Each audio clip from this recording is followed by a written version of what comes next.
After more than 20 hours, the power was finally restored at the University Hospital and Rio Piedras Medical Center. The hospital is an essential part of Centro Medico, the principal health center for the island. Our Francis Felix reports. After more than 20 hours, the power outage was resolved in the University Hospital in Rio Piedras Medical Center.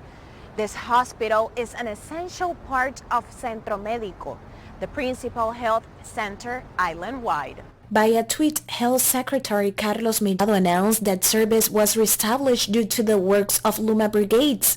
A mainline failure kept University Hospital and Medical Center operating on low voltage and forced the institution to limit its services. The problem kept the hospital without air conditioning.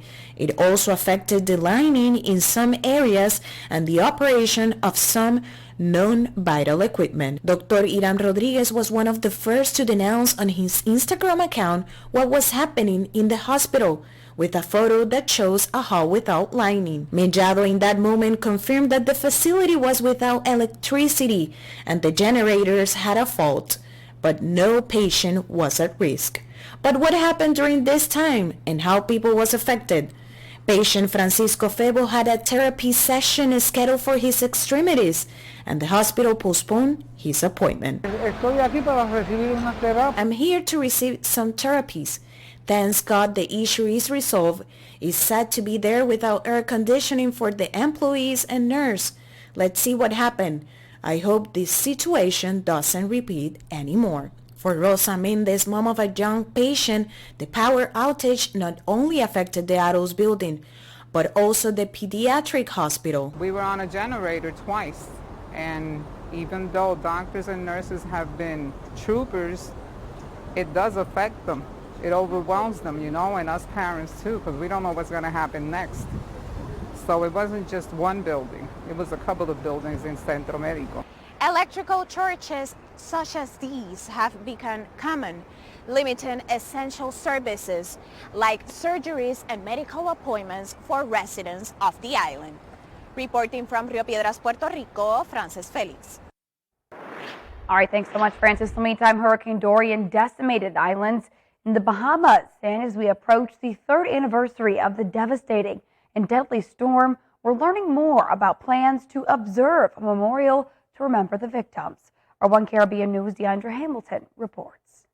Officially, 74 people were declared dead in 2019's Hurricane Dorian in the Bahamas, with 282 others listed as still missing between the islands of Abaco and Grand Bahama. A heartbreak for the country. And on the upcoming 3rd anniversary since the Atlantic's worst hurricane in modern history, the Bahamian government, in association with members of the private sector, announced it will host a week-long national memorial. And it's simply in a matter of weeks, the country will observe the 3rd anniversary of Hurricane Dorian, September 1.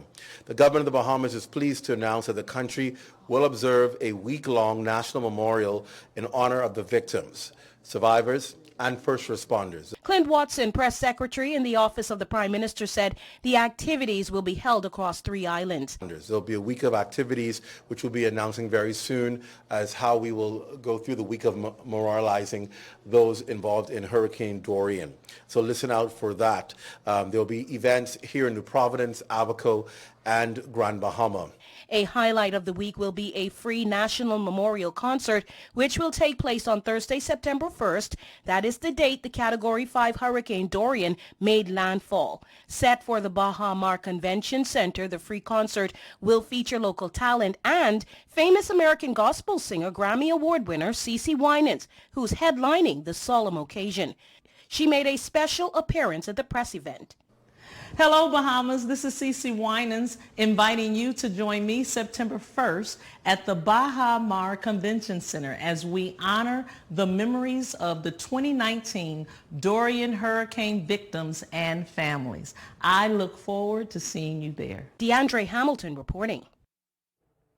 All right, thanks for that report, Deandra. Meantime, parents across Guyana of children living with disabilities will receive a $100,000 cash grant in the coming week.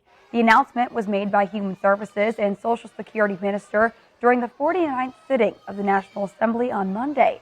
The provision of this grant was announced by President Dr. Irfan Ali in June. Since then, the Ministry of Human Services and Social Security, through the National Commission on Disability, has been registering the children expected to benefit. The distribution exercise is inclusive and will provide relief to parents and caregivers, enabling them to provide the best level of care to children with disabilities. The initiative will add some $700 million to the pockets of families with people living with disabilities. The President was able to declare that every child with a permanent disability will benefit from $100,000 as a one-off cash grant. Mr. Chair, I'm happy to say that this distribution process will commence next week, and we will be going to every region. It's an inclusive distribution. It's one that caters to the needs of our children who are living with disabilities and provides necessary relief to the parents who are the caregivers and providing the level of care that children need. Well, meantime, Olivia Newton-John, the chart-topping singer once named one of the world's most beautiful people, has passed away. Born in England, she was raised in Australia and moved to the United States in the 1970s to promote her singing career. In the late 70s and early 80s, Newton-John was one of the most recognizable celebrities in the world. She stole hearts in the 1978 blockbuster Grease and dominated the charts with songs like 1981, her hit Physical.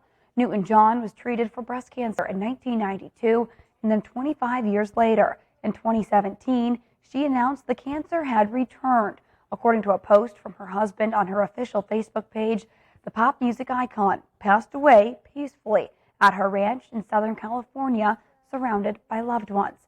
Olivia Newton-John was 73 years old.